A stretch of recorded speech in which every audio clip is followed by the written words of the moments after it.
CPAC 2012 is underway.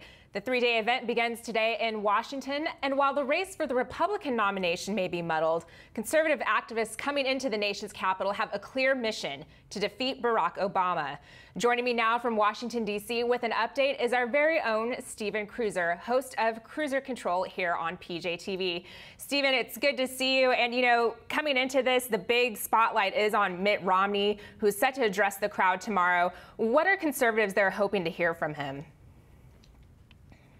I'm not sure it's what they want to hear. I think it's what they want to feel. I think a lot of hardcore conservatives I've talked to want to get a sense when they're up close to him that he's sincere about some of these conversions, if you will, that he's made since being governor of Massachusetts.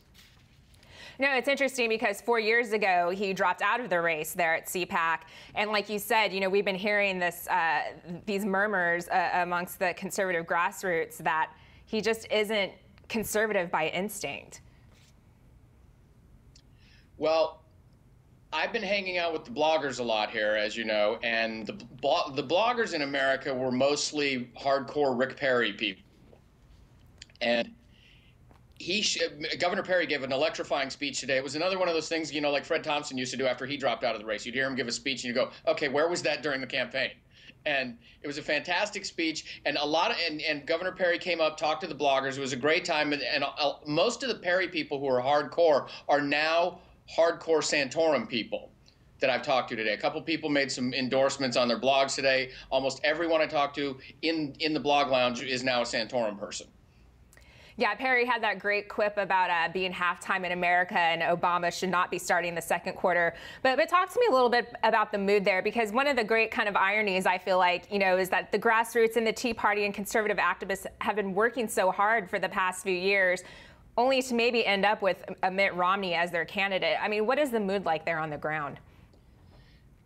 There's a lot of resignation. For every 3 people, I'd say, who say, okay, we're going to fight it out right now, but I will eventually fall in line behind the nominee, I meet one person who says, I'm going to be done with the Republican Party after this. They may very well vote for Romney or the eventual nominee, but I think for the first time in a long time, there's a serious look at a third-party option beyond the 2012 election.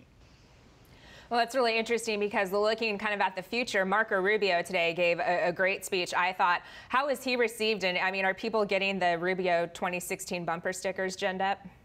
Rubio is still the rock star to end all rock stars. I mean, as soon as he showed up, everybody went crazy. I was down in the exhibit hall and I ran upstairs to the bloggers lounge as quickly as I could just so I could see the speech better. And you can see it in everybody's eyes. They're all just crossing their fingers, hoping he'll get on, hoping against hope that he'll get on the VP slot this year, even though he says he won't.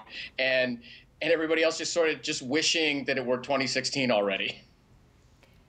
Now talk a little bit about, you know, beside the Kruiser Cabana, what other highlights have you seen there today? Well, it's a little bit different than it was last year. There aren't as many young Ron Paul people running around dominating the events, and that's been a welcome change from last year. Citizens United, the David Bossie group, we've interviewed them on PJTV before. They're making a new film about Occupy Wall Street with Andrew Breitbart starring in it. Steve Bannon, who did Fire from the Heartland and Undefeated, is producing and directing it, and they showed us a trailer for it today, and then they spoke about it, then they asked questions about it, and it looks absolutely fantastic because it's out to debunk the whole notion that Occupy Wall Street is somehow some sort of grassroots movement. They want to expose it completely. So that was very well received. There were a lot of people in there watching that, and it looks like a fantastic movie, and there was a lot of buzz about that after that. Well, Stephen, thanks so much for the update, and we'll get more from you tomorrow. Yep, we'll talk to you tomorrow. Thanks. And stay tuned for more of our coverage from CPAC 2012. For PJTV, I'm Alexis Garcia.